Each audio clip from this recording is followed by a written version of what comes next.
Shalom, selamat berjumpa lagi dengan saya. Oke, kali ini kita akan belajar tentang topik ajaran sesat ya. Nah, hari ini saya kupas tentang ajaran sesat loh. Roh Kudus mengingatkan agar hati-hati dengan ajaran sesat, karena bila sudah mancing bahasa Jawanya ya, atau sudah merasuk atau sudah kamir itu, waduh, sulit lepasnya bro, mati pun mau itu. Lalu Yeremia berkata, oh iya ya Pak ya, kayak teman saya itu Pak, entah bagaimana tiba-tiba dia tuh bersemangat sekali untuk mengoreksi, menyalahkan sana sini Pak, ajaran dari gereja A, gereja B, gereja C, begitu Pak. Dan dia berusaha tuh meyakinkan ajarannya itu, yang diikutinya itu tuh kepada orang lain Pak. Ya menurut dia sih ajaran alirannya itu yang paling benar gitu loh Pak. Apa perasaannya pikirnya begitu Pak. Saya jawab, ya begitulah bro ya, saya sudah sering ketemu dengan orang kayak gitu ya, yaitu pengikut aliran sesat semacam itu bro.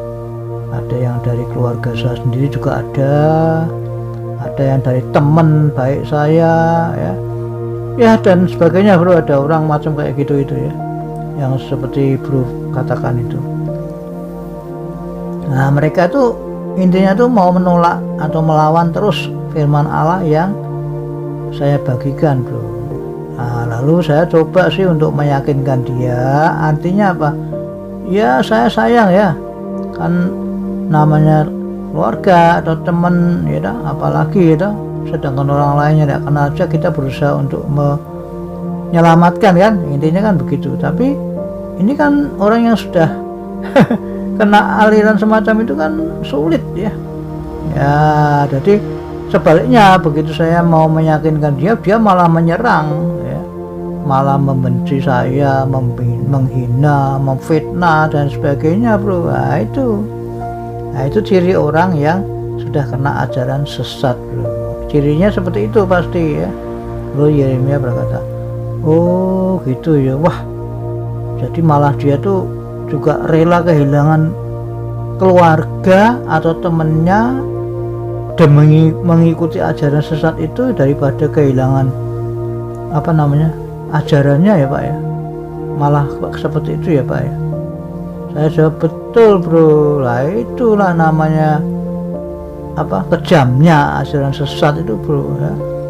Keluarga, temannya sendiri rela dikorbankan atau pisah tapi justru dia senang dengan mengikuti ajaran yang salah itu. Nah, itu kan ngeri itu namanya ya. Masa agama atau aliran kok bisa sampai membuat seperti itu kan ngeri itu namanya, ngeri. Bisa memecah belah keluarga ya, bisa memecah belah teman-teman sendiri dan sebagainya. Nah, itu kan ngeri namanya bro ya. Agama atau aliran itu kan ngeri itu sampai seperti itunya itu. Nah lalu Yeremia berkata, iya ya Pak, kenapa kok bisa sampai kayak gitu ya Pak ya?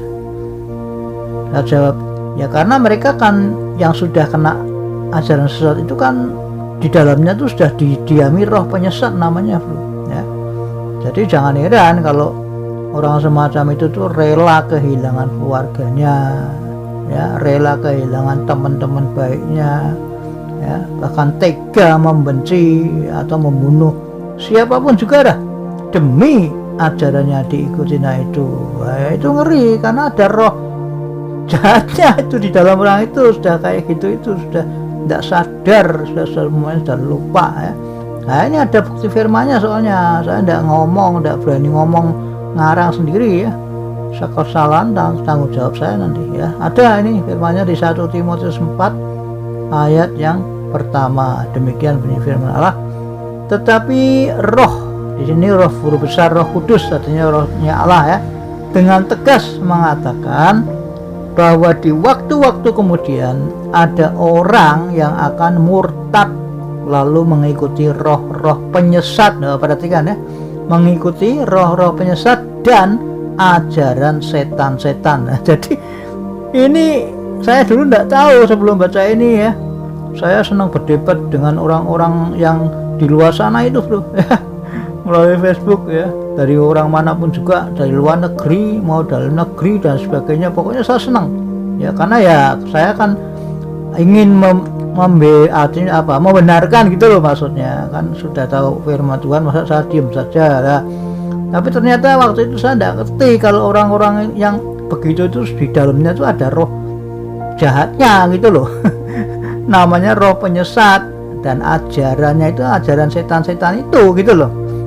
Baru saya baca ini, baru saya stop berdebat bro. Jadi perhatikan itu ya, jadi di dalam ajaran sesat itu ada rohnya, namanya roh penyesat. Jadi maksudnya dalam ajaran itu bukan sekedar ajaran saja gitu loh maksudnya, tetapi ternyata ada rohnya. Nah ini yang membuat orang itu jadi kayak gitu loh bro. Nah roh-roh penyesat inilah yang membuat orang itu jadi militan, jadi kejam, jadi sembarang ya, komplit ya, karena sudah menguasai hidupnya toh, hatinya, pikirannya dan sebagainya kan sudah dikuasai oleh roh jahat yang merasuk di dalam orang itu melalui ajaran sesat itu gitu loh bro. Nah, makanya orang itu menjadi kayak gitu ya, aneh dan sebagainya lah. Pokoknya ya tidak peduli dengan keluarganya sendiri atau dengan teman baiknya, bahkan mati pun ya mau demi ajaran sesat yang diikutinya itu gitu loh, paham ya.